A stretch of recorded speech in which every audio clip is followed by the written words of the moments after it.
Hello दोस्तों, welcome back Termux hacking के इस दूसरे ट्यूटोरियल में। दोस्तों आज की इस वीडियो में हम टर्मिक्स हैकिंग से रिलेटेड तमाम किस्म की बेसिक्स को क्लियर कर लेंगे। इसके अलावा आज की इस वीडियो में हम टर्मिक्स हैकिंग के कुछ एडवांस मेथड्स और एडवांस टेक्निक्स के बारे में भी डिस्कस करेंगे। और गाइस, अगर अभी तक आपको नहीं पता है कि टर्मिक्स क्या होता है, इसके थ्रू किस तरह से हैकिंग की जाती है और इसके थ्रू हम क्या क्या कुछ हैक कर सकते हैं, तो काइंडली आपसे रिक्वेस्ट है कि डिस्क्रिप्शन में आपको एक वीडियो का लिंक मिलेगा। आप पहले उस वीडियो को जाके देख लें ताकि आपको प्रॉपर तौर पर आइडिया हो जाए कि टर्मिक्स क्या है, इसके थ्रू किस तरह से हैकिंग की जाती है और इससे हम क्या क्या कुछ हैक कर सकते हैं। आई बटन के ऊपर क्लिक करके भी आप उस वीडियो को देख सकते हैं। इसके अलावा दोस्तों आज की इस वीडियो में हम ये भी जानेंगे कि अभी तक हमने टर्मिक्स में क्या क्या कुछ सीख लिया है और उन तमाम सवालों के जवाब जो कि आपने टर्मिक्स ट्यूटोरियल की पहली वीडियो में पूछे थे, उन तमाम सवालों के जवाब भी आज की इस वीडियो में मैं आपको दूंगा। तो दोस्तों सबसे पहले हम ये जान लेते हैं कि अभी तक हमने टर्मिक्स में क्या क्या कुछ सीख लिया है। तो जैसा कि पिछली वीडियो में अभी तक हमने ये सीखा था कि टर्मिक्स क्या है, इसे किस तरह से यूज़ करते हैं और इसके थ्रू क्या क्या कुछ हैक किया जा सकता है। मतलब कि वो तमाम कॉमन क्वेश्चन जो कि टर्मिक्स यूज़ करने से पहले आपके माइंड में लाजमी आने थे, जैसे कि क्या मैं फ़ेसबुक हैक कर सकता हूँ या किसी का व्हाट्सएप हैक कर सकता हूँ। तो इन तमाम कॉमन सवालों के जवाब हमने पिछली वीडियो में कवर कर लिए थे। इसके बाद हमने ये जाना था कि टर्मिक्स को अपनी डिवाइस में किस तरह से इंस्टॉल करना है और इसके अलावा हमें क्या क्या चीज़ें अपने डिवाइस में इंस्टॉल करनी पड़ेंगी टर्मिक्स को बेहतर तरीके से रन करवाने के लिए।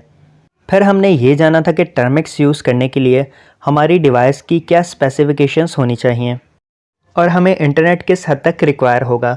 तो दोस्तों पिछली वीडियो में मैंने आपको ये बोला था कि अगर आप अपने मोबाइल को चलती फिरती हैकिंग मशीन बनाना चाहते हैं तो आपको अपने मोबाइल को रूट करना पड़ेगा।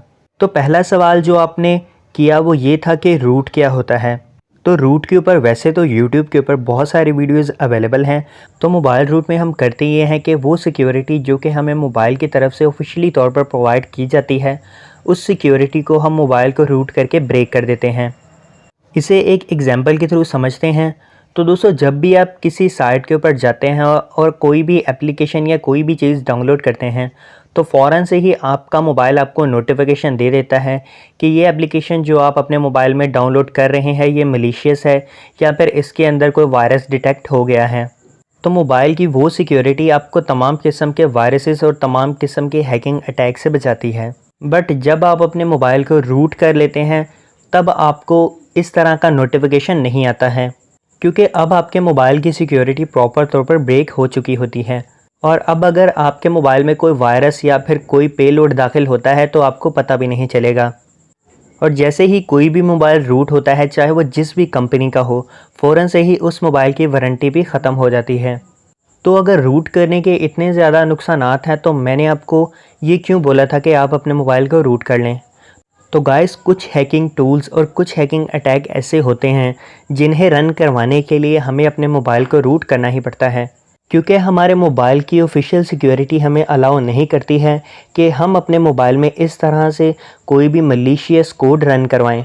तो इसके लिए हमें अपने मोबाइल को रूट करना ही पड़ता है, जिससे कि तमाम किस्म के हैकिंग टूल स्मूथली तौर पर रन होते हैं। बट अगर आप अपने मोबाइल को रूट नहीं भी करना चाहते फिर भी आप हैकिंग कर सकते हैं। बट प्रोफेशनल हैकिंग करने के लिए आपको अपने मोबाइल को लाजमी रूट करना ही पड़ेगा। सेकंड क्वेश्चन जो आपने कमेंट बॉक्स में पूछा वो ये कि मैं अपने मोबाइल को किस तरह से रूट कर सकता हूँ। तो इसके लिए भी एक आसान सा तरीका है। मोबाइल को दो तरह से रूट किया जाता है। अगर तो आपके मोबाइल का एंड्रॉयड वर्जन लेटेस्ट नहीं है तो आप डिफरेंट किस्म की एप्लीकेशंस का यूज़ करके अपने मोबाइल को रूट कर सकते हैं। बट अगर आप एंड्रॉयड का लेटेस्ट वर्जन यूज़ कर रहे हैं तो आपको अपने डिवाइस को रूट करने के लिए लैपटॉप या कंप्यूटर की ज़रूरत लाजमी पड़ेगी। अब इस वीडियो में मैं आपको किसी मोबाइल को रूट करके दिखा तो नहीं सकता हूं, बट मैं आपको ये बता देता हूं कि आप ये करें कि अपने मोबाइल के मॉडल को देखें कि आपका मोबाइल का मॉडल कौन सा है, वर्जन कौन सा है। अपने मोबाइल के मॉडल को जान लेने के बाद आप यूट्यूब या गूगल के ऊपर ये सर्च करें कि आपके उस मॉडल के मोबाइल को किस तरह से रूट किया जा सकता है। तो आपको यूट्यूब के ऊपर और गूगल के ऊपर काफ़ी ज़्यादा वीडियोस और आर्टिकल्स मिल जाएंगे जिसमें आप आसानी से ये देख सकते हैं कि आपके मोबाइल के मॉडल को किस तरह से रूट किया जा सकता है। उसके बाद दोस्तों नेक्स्ट हमने ये जाना था कि टर्मिक्स के अंदर कमांड्स किस तरह से रन होती हैं। जिसमें हमने टर्मेक्स के कुछ बेसिक्स कमांड को भी देखा था, जैसे कि apt update, apt upgrade, clear command क्या काम करती है। इन कमांड्स के बाद मज़ीद हमने ये जाना था कि pwd यानी कि प्रिंट वर्किंग डायरेक्टरी क्या होती है, ये कमांड किस लिए काम आती है। इसके बाद हमने ये जाना था कि डायरेक्टरीज़ को किस तरह से क्रिएट और डिलीट किया जाता है और डायरेक्टरीज़ में आगे पीछे किस तरह से मूव किया जाता है। इस प्रोसेस को हमने GUI यानी कि ग्राफिक यूज़र इंटरफेस और CLI यानी कि कमांड लाइन इंटरफेस के थ्रू भी समझा था। तो इसमें आपने ये क्वेश्चन पूछा था कि क्या ये डायरेक्टरी फ़ोल्डर को कहा जाता है। तो दोस्तों यहाँ पर मैं आपको ये बात बता दूँ कि डायरेक्टरीज़ और फोल्डर में फ़र्क होता है, बट आप ये एज्यूम करके चल सकते हैं कि डायरेक्टरीज़ एक तरह का फ़ोल्डर ही होता है। उसके बाद नेक्स्ट हमने ये जाना था कि टर्मेक्स के अंदर किस तरह से टेक्स्ट फाइल को क्रिएट और डिलीट किया जाता है। तो अभी तक हम टर्मेक्स के अंदर ये तमाम चीज़ें सीख चुके हैं। आई होप कि आपको वो तमाम कमांड्स याद होंगी जो कि हमने पिछली वीडियो में सीखी थी।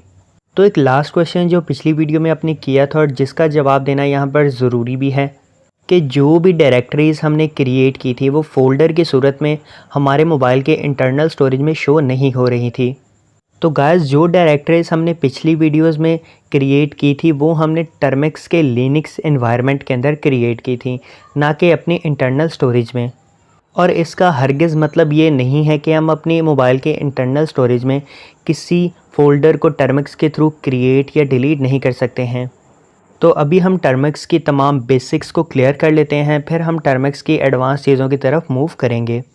तो गाइज़ अगर अभी तक आपने इस YouTube चैनल को सब्सक्राइब नहीं किया है तो काइंडली आप इस YouTube चैनल को सब्सक्राइब कर लें और साथ बेल आइकन को भी दबा दें ताकि आने वाली लेटेस्ट वीडियो के नोटिफिकेशंस आपको मिलते रहें। तो दोस्तों मेरा नाम है अमून भट्टी और आप देख रहे हैं टेक्निकल हरून YouTube चैनल।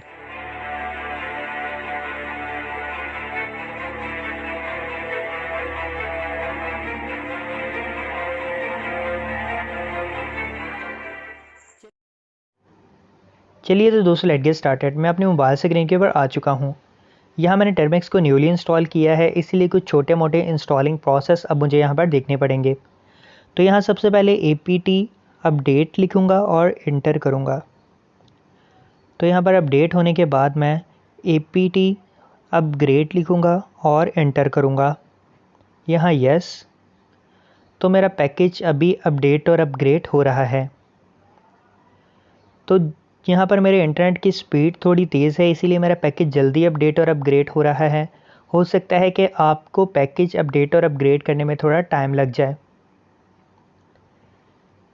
इसके अलावा दोस्तों यहाँ पर लोग डिफरेंट किस्म की कमांड्स का यूज़ करते हैं पैकेजेस को अपडेट और अपग्रेड करने के लिए, और उनका ये मानना है कि जो कमांड्स वो यूज़ करते हैं उनके थ्रू उनका पैकेज जल्दी अपडेट और अपग्रेड हो जाता है। अभी हम उन कमांड्स के बारे में भी जानेंगे। इसके अलावा दोस्तों मैं आपको ये बता दूं कि आप चाहे जो भी कमांड यूज़ कर लें पैकेज को अपडेट या अपग्रेड करने के लिए, आपका पैकेज अपडेट और अपग्रेड होने में सिर्फ़ और सिर्फ आपका इंटरनेट ही मैटर करता है। जितनी ज़्यादा आपके इंटरनेट की स्पीड होगी इतनी जल्दी आपका पैकेज अपडेट और अपग्रेड होगा। यहाँ पर मेरा पैकेज तकरीबन अपडेट होने ही वाला है। यहाँ पर अब वाई लिखूँगा, इसके बाद अगेन वाई, और मेरा पैकेज तकरीबन अपग्रेड और अपडेट हो चुका है। दोस्तों यहाँ पर लोग apt-get अपडेट की कमांड का यूज़ करते हैं पैकेज को अपडेट करने के लिए। तो इसके थ्रू भी आप पैकेज को अपग्रेड और अपडेट कर सकते हैं। इसके अलावा apt-update-y का यूज़ भी करते हैं। तो आप इन तीनों कमांड्स के थ्रू apt-अपडेट और apt-get अपडेट और apt-update-y इन तीनों कमांड्स का ही आप यूज़ कर सकते हैं पैकेजेस को अपडेट और अपग्रेड करने के लिए।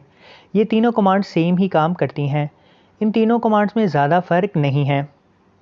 ये सिर्फ़ और सिर्फ लोगों की सोच है कि इस कमांड का यूज़ करने से जल्दी पैकेज अपडेट या अपग्रेड होगा, ऐसा बिल्कुल भी नहीं है। अब मैं इनको रिमूव करके अपनी स्क्रीन को क्लियर कर लेता हूँ। अब हम यहाँ पर मोबाइल स्टोरेज और हैकिंग से रिलेटेड बात करेंगे।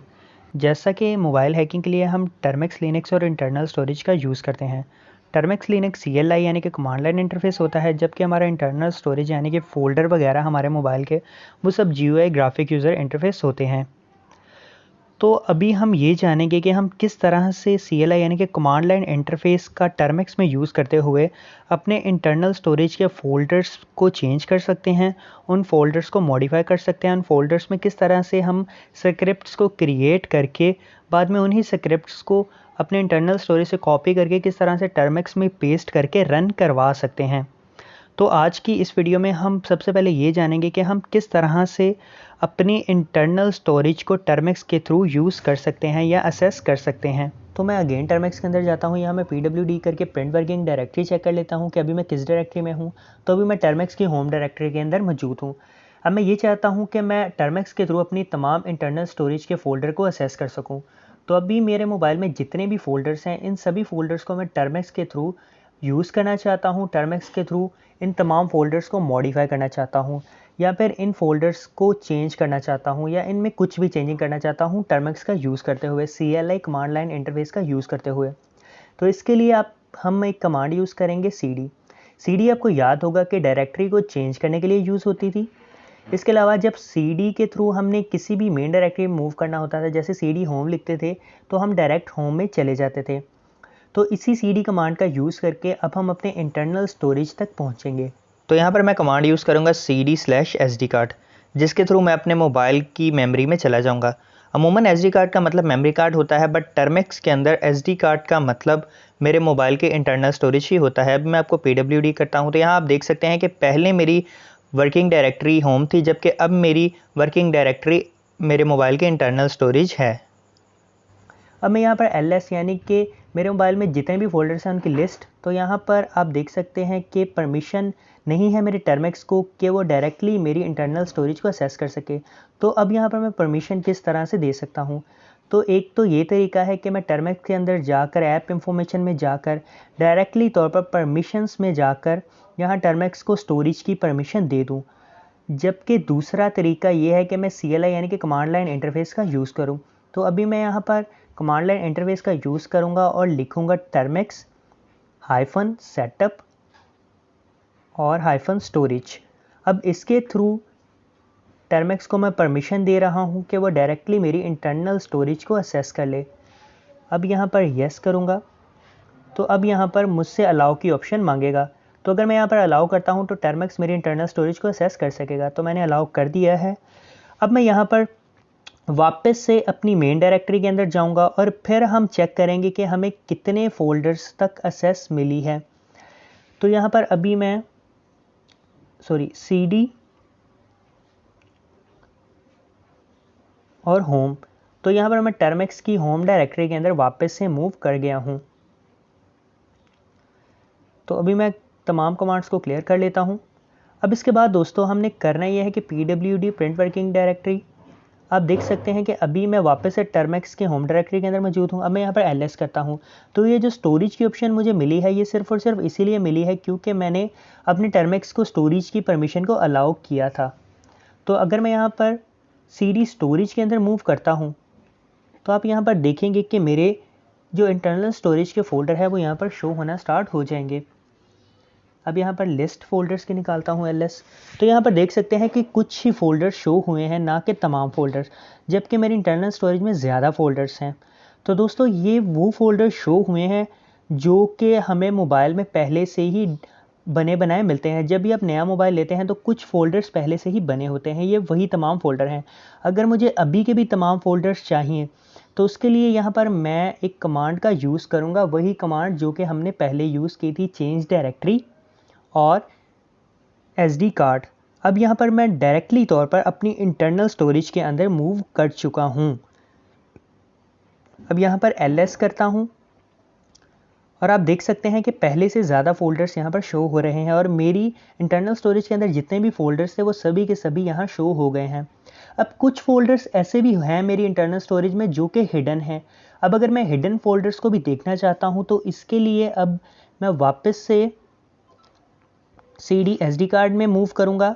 अब मैं चाहता हूँ कि वो भी फ़ोल्डर्स इन्हीं फ़ोल्डर्स के साथ शो हों जो कि हिडन हैं। तो इसके लिए मैं कमांड का यूज़ करूँगा LS और -A का। तो अब यहाँ पर मेरे पास वो तमाम फ़ोल्डर्स भी शो हो रहे हैं जो कि मेरी इंटरनल स्टोरेज में हिडन फ़ोल्डर्स थे। अब अगर मैं ये चाहता हूँ कि मुझे ये पता चले कि ये फ़ोल्डर कब क्रिएट हुए, किस टाइम क्रिएट हुए, तो इसके लिए यहाँ पर मैं वापस से cd/sd कार्ड में मैं पहले वापस जाऊँगा। उसके बाद अब मैं इन तमाम फ़ोल्डर्स की डिटेल निकालूंगा कि ये फ़ोल्डर किस टाइम और कब क्रिएट हुए। cd/sd कार्ड और एंटर लिखूँगा। अब यहाँ पर मैं वापस से ls और -lh और एंटर लिखूँगा। सॉरी गाइज, मेरा और यहाँ पर मैंने हाइफन नहीं डाला, तो इसके लिए मुझे दोबारा फिर से कमांड लिखनी पड़ेगी ls और -lh। यहाँ फिर से एंटर करूँगा। मेरा कीबोर्ड थोड़ा छोटा है, इसीलिए मैं डायरेक्टली तौर पर कीज़ को असेस नहीं कर पा रहा हूँ। बट अब आप यहाँ पर देख सकते हैं कि मुझे डेट और टाइम पता चल रहा है कि किस टाइम ये फ़ोल्डर क्रिएट किए गए और उस टाइम डेट क्या थी। आप यहाँ पर प्रॉपर हर फोल्डर की डिटेल देख सकते हैं। तो इस तरीके से यहाँ पर हम ये पता लगा सकते हैं कि हमारी डिवाइस में कितने हिडन फोल्डर्स हैं और कौन सा फ़ोल्डर किस टाइम बना है। तो अभी मैं क्लियर कर लेता हूँ। आई होप गाइस कि यहाँ तक आपको प्रॉपर तौर पर आइडिया हो चुका होगा कि हम टर्मिक्स के थ्रू किस तरह से अपने मोबाइल के तमाम फ़ोल्डर्स को असेस कर सकते हैं। इसके अलावा वो तमाम फ़ोल्डर्स जो हिडन होते हैं उन्हें किस तरह से टर्मिक्स के थ्रू असेस किया जाता है। इसके साथ साथ हमने ये भी जान लिया कि किस तरह से पता लगता है कि कौन सा फ़ोल्डर किस डेट को और किस टाइम पर क्रिएट किया गया। तो अभी हम ये जानने वाले हैं कि हम किस तरह से अपने मोबाइल की स्टोरेज में कोई से भी स्क्रिप्ट बना सकते हैं और उस स्क्रिप्ट को रन करवाने के लिए किस तरह से टर्मिक्स के अंदर ले जाकर तमाम परमिशंस को अलाउ करवा कर रन करवा सकते हैं। इसके बाद हम ये जानेंगे कि हम किस तरह से बाद में टर्मिक्स से कोई भी फ़ाइल अपने मोबाइल की स्टोरेज में मूव करवा सकते हैं। चलिए तो अब हम अपने टर्मिक्स के अंदर चलते हैं और इसी प्रोसेस को टर्मिक्स के अंदर करते हैं। तो यहाँ पर सबसे पहले मैं कमांड का यूज़ करूँगा cd/sd कार्ड, जिसके थ्रू मैं अपने मोबाइल की मेमोरी को असेस कर सकूँगा। यहाँ पर हम जानते हैं कि SD कार्ड हमारा मेमोरी कार्ड नहीं बल्कि हमारे मोबाइल की स्टोरेज ही होता है। तो यहाँ पर अपने मोबाइल की स्टोरेज के अंदर मूव करने के बाद मैं ls करता हूँ ताकि लिस्ट चेक कर सकूँ। तो यहाँ पर तमाम फाइल्स की लिस्ट मेरे सामने आ चुकी है। यहाँ मैं cd/dcim के फ़ोल्डर में मूव करूँगा क्योंकि वहाँ पर ही पिक्चर्स और इमेजेस मौजूद होती हैं। तो यहाँ पर ls, यहाँ पर आप देख सकते हैं कि DCIM में दो फोल्डर हैं, कैमरा और स्क्रीनशॉट। मैं अभी कैमरा के अंदर मूव करने वाला हूँ। तो यहाँ पर मैं चेंज डायरेक्टरी CD कैमरा लिखूँगा और इंटर हिट करूँगा। यहाँ ls करते हैं ताकि चेक कर सकें लिस्ट फाइल की। तो यहाँ पर आप देख सकते हैं कि मेरे पास .jpg, .mp4, .jpeg और .png के फॉर्मेट्स में डिफरेंट फाइल्स मौजूद हैं।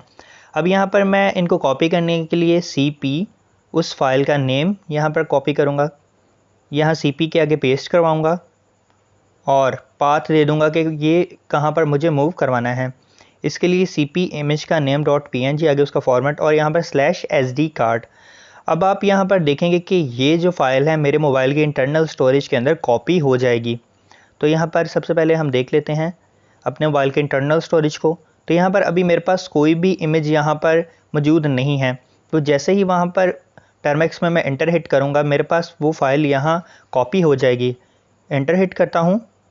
तो अब अगर हम अपनी इंटरनल स्टोरेज को देखेंगे तो मेरे पास वो इमेज यहाँ पर कॉपी हो जाएगी। ये आप यहाँ पर देख सकते हैं image.png यहाँ पर कॉपी हो चुकी है। अब इसी इमेज को मुझे अपने टर्मिक्स की होम डायरेक्टरी के अंदर मूव करवाना है। तो अभी इस इमेज का पाथ है SD कार्ड, यानी कि ये मेरे मोबाइल के इंटरनल स्टोरेज में मौजूद है। तो सबसे पहले मैं अपने मोबाइल के इंटरनल स्टोरेज के अंदर ही चलता हूँ। यहाँ cd/sd कार्ड लिखता हूँ, एंटर हिट करता हूँ। अब मैं ls करता हूँ। यहाँ पर तमाम लिस्ट मेरे सामने आ चुकी है फाइल्स की। यहाँ आप देख सकते हैं कि image.png यहाँ कॉपी हो चुकी है। अब इसी को मुझे मूव करवाना है अपने टर्मिक्स की होम डायरेक्टरी में। अब हम मूव करना सीखेंगे, पहले हमने कॉपी करना सीखा था। मूव के लिए कमांड यूज़ करूँगा mv, उस इमेज का नेम और उसका फॉर्मेट जैसे कि png फॉर्मेट में है तो image.png। इसके बाद पाथ दूंगा। इसके लिए यहाँ पर मैं होम डायरेक्टरी में जाने के लिए डॉलर का साइन और होम लिखूँगा। अब यहाँ पर होम मैं कैपिटल लेटर्स में लिखूँगा मूव करवाने के लिए। यहाँ पर अब इंटर। तो अभी ये फ़ाइल मूव हो चुकी है मेरे टर्मेक्स की होम डायरेक्टरी में। तो मैं अपने टर्मेक्स की होम डायरेक्टरी के अंदर चलता हूँ और देखता हूँ। तो यहाँ पर $होम, यहाँ पर होम मैं कैपिटल लेटर्स में नहीं लिख रहा हूँ, एंटर हिट करता हूँ। अब यहाँ पर अगर मैं pwd करके अपनी लोकेशन चेक करता हूँ तो मैं अभी टर्मेक्स की होम डायरेक्टरी के अंदर मौजूद हूँ। अब यहाँ पर ls करते हैं तो आप यहाँ पर देख सकते हैं कि image.png के नाम से वो जो फाइल थी png की वो यहाँ मूव हो चुकी है, या वो इमेज यहाँ टर्मेक्स की स्टोरेज के अंदर मूव हो चुकी है। तो आई होप यहाँ तक आपको समझ आया होगा। अभी मैं क्लियर कर लेता हूँ। अब हम इसी प्रोसेस को GUI यानी कि ग्राफिक यूज़र इंटरफेस के थ्रू समझ लेते हैं, ताकि आपको बेहतर तौर पर आइडिया हो जाए कि हमने किस तरह से कॉपी पेस्ट किया था। तो मैंने अपने मोबाइल के इंटरनल स्टोरेज में जाने के लिए सबसे पहले CD SD कार्ड का यूज़ किया। उसके बाद यहाँ पर डिफरेंट फोल्डर्स थे, जबकि मैंने DCIM में मूव करना था। इसके लिए मैंने कमांड यूज़ की थी DCIM के फोल्डर में मूव करने के लिए CD DCIM। अब यहाँ पर मुझे कैमरा के अंदर मूव करना था, जिसके लिए मैंने CD कैमरा की कमांड यूज़ की। अब यहाँ पर CD कैमरा की कमांड यूज़ करके मैं इस कैमरा के फोल्डर में आया। यहाँ पर मुझे डिफरेंट फॉर्मेट्स में डिफरेंट इमेजेस और वीडियोस मिली थी। अब यहाँ से मुझे एक इमेज को कॉपी करना था, जिसके लिए मैंने image.png को सेलेक्ट किया और मैंने इस इमेज को कॉपी किया, जिसके लिए मैंने cp image.png की कमांड यूज़ की। और यहाँ मैंने उसे पाथ बता दिया था कि ये SD कार्ड के अंदर यानी मेरे मोबाइल के इंटरनल स्टोरेज के अंदर मूव कर जाए। तो यहाँ से कॉपी होने के बाद में वो फाइल मेरे मोबाइल की इंटरनल स्टोरेज के अंदर कॉपी हो चुकी थी। तो इसी प्रोसेस को अभी हमने ग्राफिक्स के थ्रू किया है। अब इसी को हमने मूव किया था, जिसके लिए मैंने mv image.png को होम डायरेक्टरी के अंदर टर्मेक्स की मूव करवाया था। तो बाद में आगे जो सारा प्रोसेस हुआ वो सारा का सारा प्रोसेस टर्मेक्स की होम डायरेक्टरी के अंदर हुआ था। बाद में ये इमेज कॉपी होकर टर्मेक्स की होम डायरेक्टरी के अंदर चली गई थी। तो आई होप कि आपको ग्राफिक्स के थ्रू बेहतर तौर पर समझ आ चुकी होगी कि हमने क्या प्रोसेस किया था।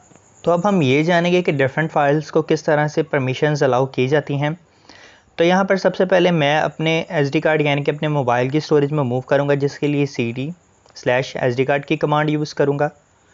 तो मैं अपने मोबाइल की इंटरनल स्टोरेज में आ चुका हूँ। यहाँ मैं LS करके फ़ोल्डर्स की लिस्ट चेक करता हूँ। यहाँ फ़ोल्डर्स की डिफरेंट लिस्ट मेरे सामने आ चुकी है। अब मुझे यहाँ पर डिफरेंट फाइल्स क्रिएट करनी है, जिसके लिए मैं टच कमांड का यूज़ करूँगा। टच कमांड फाइल्स को क्रिएट करने के लिए यूज़ होती है। टच फाइल का नेम आगे मैं लिखूँगा, जिस भी नेम से मैं फ़ाइल बनाना चाहता हूँ। मैंने new.txt के नाम से एक फ़ाइल बनाई। txt टेक्स्ट फाइल की एक्सटेंशन है। तो एंटर हिट करता हूँ। यहाँ अब अगर मैं ls करता हूँ तो इन्हीं फाइल में एक न्यू फाइल जुड़ जाएगी, जो कि new.txt के नाम से है। अब अगर मुझे इस new.txt फाइल को रीड करना है कि इसके अंदर क्या कुछ लिखा है, तो इसके लिए मैं कमांड का यूज़ करूँगा cat और उस फाइल का नेम और उस फाइल की एक्सटेंशन। तो इसके थ्रू मैं इस फाइल को रीड कर सकूँगा कि इसके अंदर क्या क्या कुछ लिखा है। तो यहाँ कुछ भी शो नहीं हुआ है, मतलब कि ये फ़ाइल खाली है, इसके अंदर अभी कुछ भी नहीं लिखा है। तो अगर मुझे इस फ़ाइल के अंदर कुछ लिखना है या फिर इस फाइल के अंदर जो कुछ लिखा है उसे एडिट करना है, तो इसके लिए मैं एक एडिटर नैनो का यूज़ करूँगा और यहाँ पर फाइल का नेम लिखूँगा। तो अगर मैं एंटर हिट करूँगा तो नैनो एडिटर ओपन हो जाएगा। बट अगर आपके पास नैनो इंस्टॉल नहीं है तो आप pkg इंस्टॉल नैनो लिखकर नैनो पैकेज को इंस्टॉल कर सकते हैं। तो पैकेज को इंस्टॉल करना बहुत ही आसान है, या जस्ट आपने ये कमांड देनी है और आपके पास नैनो इंस्टॉल हो जाएगा। अब यहाँ पर मैं एंटर हिट करता हूँ तो मेरे सामने नैनो टेक्स्ट एडिटर ऑन हो चुका है। अब यहाँ पर मैं कुछ भी लिख कर सेव कर सकता हूँ। तो यहाँ पर अब मैं अपनी कोई से भी स्क्रिप्ट या कोई सा भी प्रोग्राम लिख सकता हूँ, चाहे वो किसी भी लैंग्वेज में हो। तो यहाँ पर लेट्स सपोज मैं लिख लेता हूँ कि इट इज़ माई स्क्रिप्ट। तो आप यहाँ पर चाहे C में लिख लें, C++ में लिख लें, या पाइथन में कोई सा भी कोड या स्क्रिप्ट क्रिएट कर लें। इसके बाद अगर मुझे सेव करना है तो यहाँ पर मैं कंट्रोल को दबाऊँगा। कंट्रोल देख लें आप, कलर चेंज हो चुका है यहाँ X। इसके बाद यहाँ पर मैं येस लिखूँगा, यानी कि सेव करने के लिए। यहाँ पर मैं उस फाइल का नेम भी चेंज कर सकता हूँ, जबकि मैं नेम चेंज नहीं करूँगा। यहाँ पर मैं एंटर हिट करूँगा। तो यहाँ पर अगर अब मैं कैट कमांड का यूज़ करूँगा और उस फाइल का नेम लिखूँगा, तो आप यहाँ पर देख सकते हैं कि जो कुछ भी मैंने अभी उस फाइल के अंदर लिखा है यहाँ पर शो हो जाएगा। यहाँ पर आप देख सकते हैं कि it is my script show हो रहा है। तो हमने फ़ाइल तो क्रिएट कर ली, बट अभी उसे परमिशन अलाउ नहीं की है। तो यहाँ पर मैं डिफरेंट फाइल्स क्रिएट कर लेता हूँ। बाद में उन सभी को हम परमिशंस देना सीखेंगे कि फ़ाइल को परमिशन किस तरह से दी जाती है। तो यहाँ पर न्यू फाइल्स क्रिएट कर लेता हूँ मज़ीद। इसके लिए मैं टच कमांड का अगेन यूज़ करूँगा। तो इसके लिए मैं कमांड यूज़ करूँगा टच और फाइल क्रिएट करूँगा new.txt। पाइथन के अंदर अब हम एक फ़ाइल को क्रिएट करेंगे। तो पाइथन का एक्सटेंशन .py है। इसके लिए न्यू अगेन .py के नाम से मैंने एक फ़ाइल क्रिएट कर ली है। अब दोस्तों यहाँ पर मैं इस फाइल के अंदर पाइथन का कोड लिख सकता हूँ। अब यहाँ पर मैं दो फाइल्स को इकट्ठा क्रिएट करूँगा। तो यहाँ पर मैं टच और दो फाइल्स इकट्ठी क्रिएट करनी है, तो यहाँ पर दोनों फाइल्स का नेम लिखूँगा। तो एक फ़ाइल मैं हाई के नेम से और दूसरी फ़ाइल में हाई और हेलो के नेम से। यहाँ पर मैंने दो फाइल्स इकट्ठी क्रिएट की हैं। एंटर हिट करूँगा तो यहाँ पर दो फाइल्स इकट्ठी क्रिएट हो चुकी हैं। अब अगर यहाँ पर मैं ls करता हूँ तो आप यहाँ पर देखेंगे कि मैंने अपने मोबाइल के इंटरनल स्टोरेज के अंदर 4 फाइल्स क्रिएट हुई हैं, जिनमें एक हेलो, एक हाई, एक न्यू .txt और एक न्यू अगेन .py यानी कि पाइथन की एक्सटेंशन के साथ क्रिएट की गई है। अब इन चारों फाइल्स को मैं इकट्ठा कॉपी करूँगा अपने टर्मेक्स की मेन होम डायरेक्टरी में। इसके लिए कमांड यूज़ करूँगा cp यानी कि कॉपी की कमांड ही, और इन चारों फाइल्स का नेम दूँगा। तो इन चारों फाइल्स को मैं इकट्ठा कॉपी करने वाला हूँ।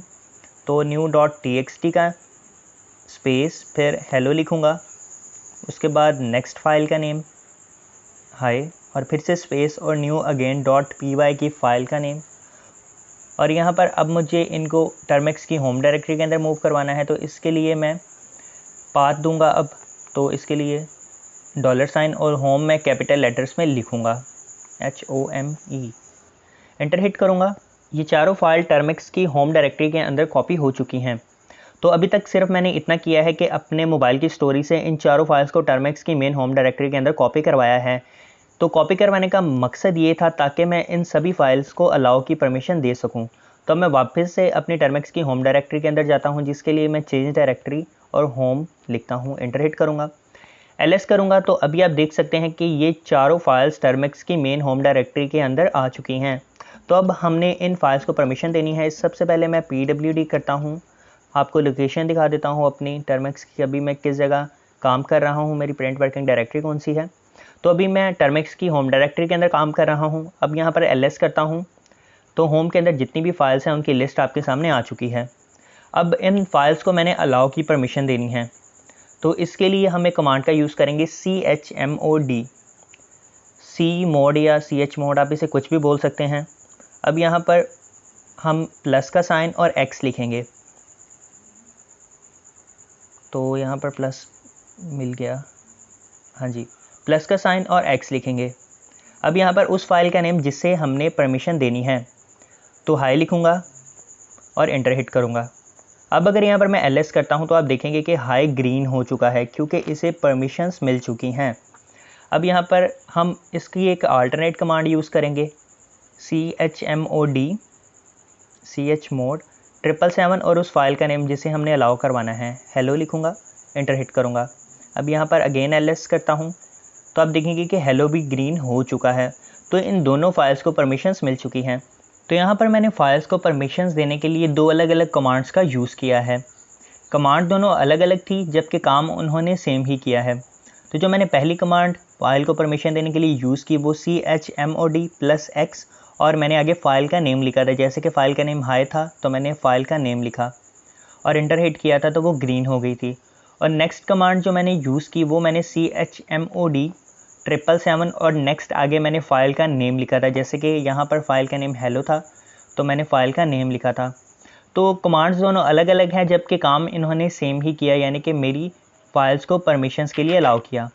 अब गाइज़ अगर यहाँ पर हज़ारों की तादाद में फ़ाइल्स मौजूद हो और मुझे इकट्ठा इनको एक्टिवेट करना हो, इनको अलाउ की परमिशन देनी हो, तो ये मैं किस तरीके से करूँगा।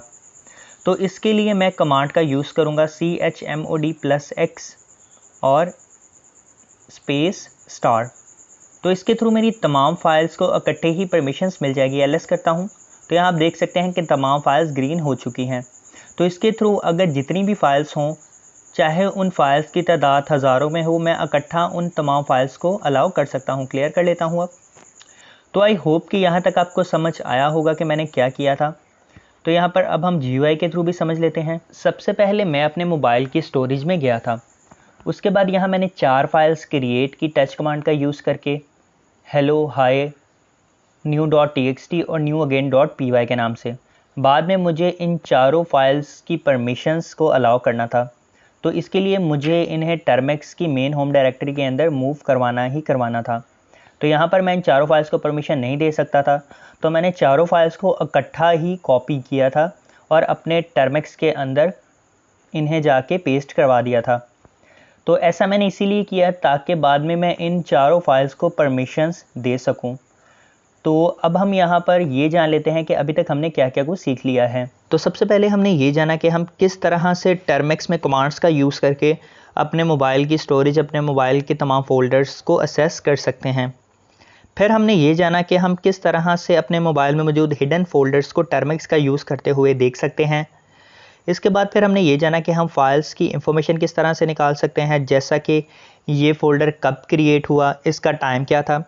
फिर हमने ये जाना कि हम टर्मेक्स के थ्रू किस तरह से फाइल्स बना सकते हैं, जिसके लिए हमने टच कमांड का यूज़ किया, और रीड करने के लिए हमने फाइल्स को कैट कमांड का यूज़ किया। फिर हमने ये जाना कि हम किस तरह से फाइल्स को एडिट कर सकते हैं और उसके अंदर अपनी स्क्रिप्ट लिख सकते हैं, जिसके लिए हमने नैनो टेक्स्ट एडिटर का यूज़ किया। फिर हमने ये जाना कि हम किस तरह से चीज़ों को कॉपी और मूव कर सकते हैं, जिसके लिए हमने CP यानी कि कॉपी और MV यानी कि मूव कमांड का यूज़ किया था। तो गाइज़, अगर आपको ये वीडियो पसंद आई हो तो वीडियो को लाइक लाजमी कीजिएगा। मिलते हैं आपसे टर्मेक्स ट्यूटोरियल की नेक्स्ट वीडियो में।